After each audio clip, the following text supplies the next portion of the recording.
the we and we the people. I'm Dr. Cynthia Newton, Chair of the Department of History, Politics, and Society and Associate Professor of Political Science at Wesley College in Dover, Delaware. I'll be hosting today's program. Before we begin, there are a couple of things you should know about the League of Women Voters, the organization producing this series.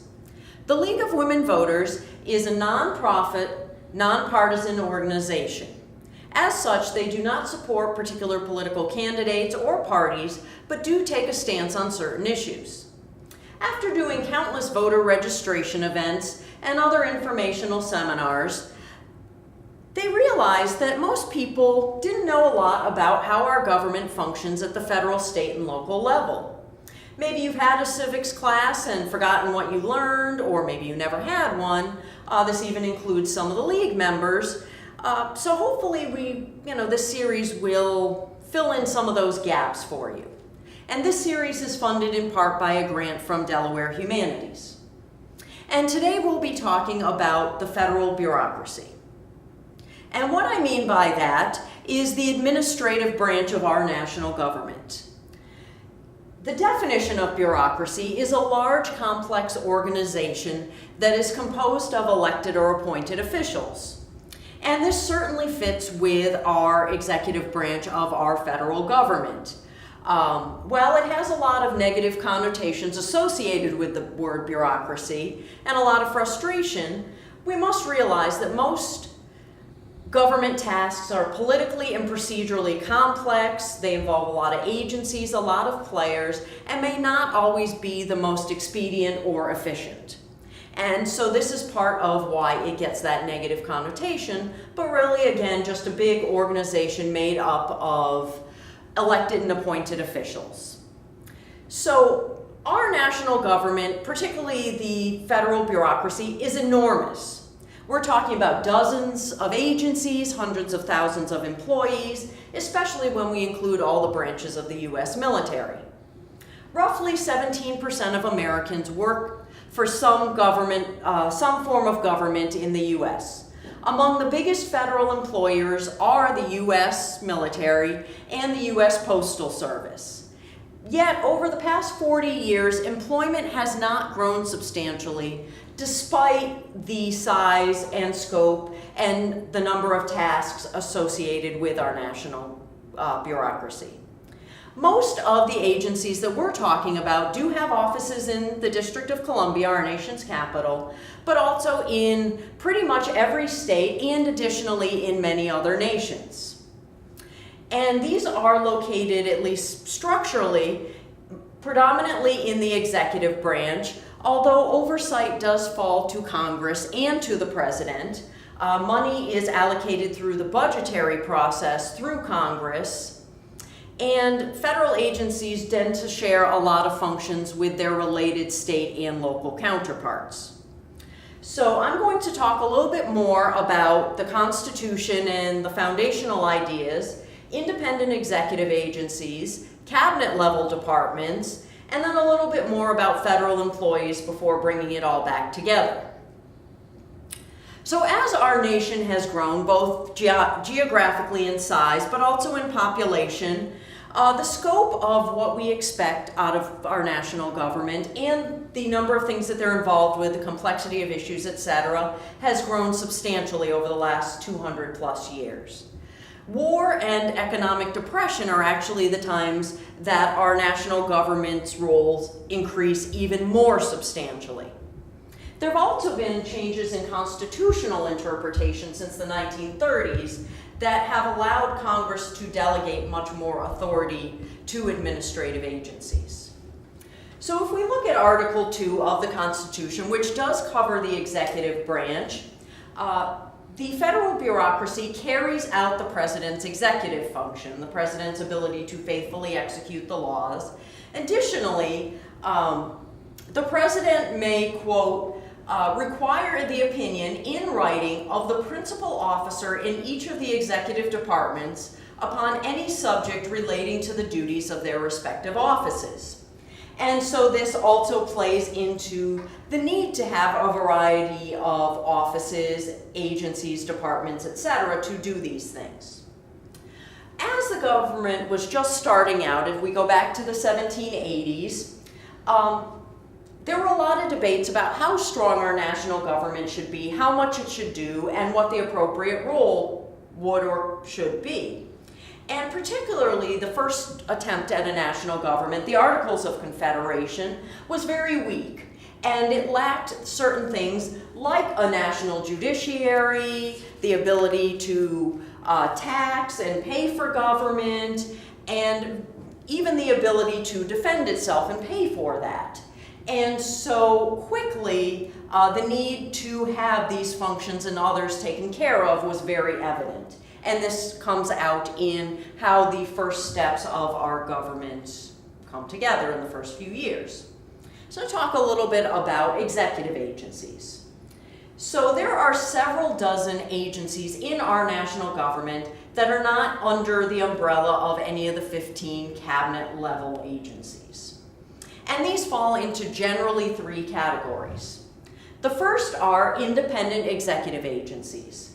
So as I mentioned, they're not part of any cabinet department. They often have a lot of autonomy, although some are directly controlled by the White House, and include things like the Office of Management and Budget, the CIA, or the Social Security Administration. Within this category are also regulatory agencies, this being the second type of executive agency, and these generally oversee certain areas of American life and the economy and help to make sure that laws are actually enforced, carried out in their various areas. Things like the Federal Communications Commission or the Securities and Exchange Commission. The third type of executive agency are quasi-governmental corporations. These operate almost as independent businesses. They may even generate some of their own revenue. Yet because either they need support in terms of funding or other government legitimacy, they are still part of the national government, think NASA or even until fairly recently Amtrak, or they may be constitutionally mandated like the Postal Service. Separate from all of these several dozen executive agencies, we have the 15 cabinet level departments. And again, these are not directly in the Constitution, but part of executive function, and they are the department heads and have become the department heads that are referenced in Article 2. And these department heads are referred to as secretaries, with the exception of the head of the Department of Justice, who is the Attorney General. Now these cabinet heads or secretaries are appointed by the President, they are confirmed by the Senate, and these often engender big political debates. There's often opposition or division by political party amongst our two major parties, and they're typically chosen to be these heads for their level of expertise and also a sign of the President's approaches to this various policy area or the various areas of concentration. Now, our first four cabinet level departments were right out of the gate in 1789 with the ratification of the Constitution and do reflect these immediate concerns of the new government: state, treasury, war, and justice. And these came up, State Department so that they could actually interact with other nations and form relationships as a fledgling nation. Treasury to be able to levy revenues and collect revenues to fund the government and to pay for Revolutionary War debt. Department of War to oversee military and militia, and then the Department of Justice to have some sort of national law enforcement and judicial apparatus. So I'm going to talk about briefly the 15 cabinet level departments and highlight them in terms of what they do, when they were established, and examples of what is contained within each of them. And I'm going to go through them alphabetically so that no priority is shown to one over another. So we have the Department of Agriculture. This has been around since 1889.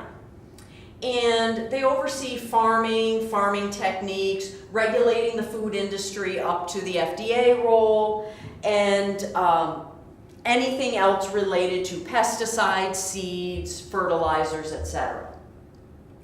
The Department of Commerce has been around since 1913, and they promote business and trade, oversee the Patent and Census Bureaus, weights and measures, the National Weather Service, and promote the sale of U.S. products abroad. The Department of Defense, as I mentioned, was one of the originals from 1789, and after World War II was renamed and reorganized as the Department of Defense in 1947. They have oversight for all the branches of the U.S. military, coordinate activities amongst all of these, and are generally among these agencies the largest and most expensive. The Department of Education has been its own independent agency since 1979, and they have responsibility for federal education programs, federal student financial aid, even though most programs and the majority of education funding do still happen at the state and local level. The Department of Energy was created in 1977 and oversees related research, development, energy conservation, programs for alternate energy, and also regulates nuclear power. Health and Human Services was established in 1953, was originally Health, Education, and Welfare, but then in 1979, when the Department of Education was spun off to be its own cabinet-level department, it just became Health and Human Services. And they have responsibility for federal health and welfare programs. Things like supplemental nutritional assistance programs, SNAP, Women, Infant, and Children, or the Affordable Care Act, and also found within HHS are things like the Centers for Disease Control and the Food and Drug Administration. Next on the list is Homeland Security. This is our newest cabinet-level department and has been around since 2002. And they coordinate all the aspects of the war on terror, ensuring internal security, border security, and have agencies like the TSA. Housing and Urban Development, created in 1965, oversees federal programs for housing, urban renewal, urban planning, and those sorts of things.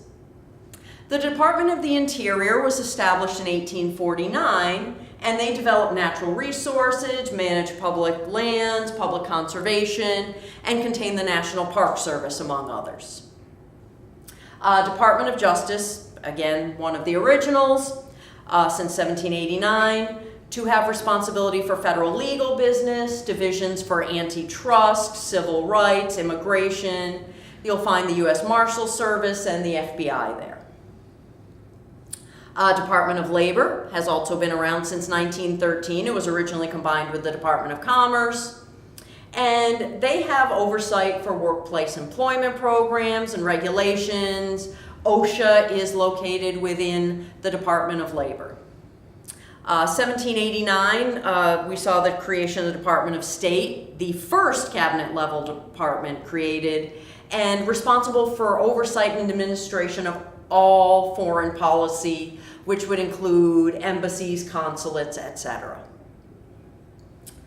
Department of Transportation, created in 1966, responsible for all federal transportation policy, federal aid to transportation, the Federal Aviation Administration, and the Federal Highway Administration.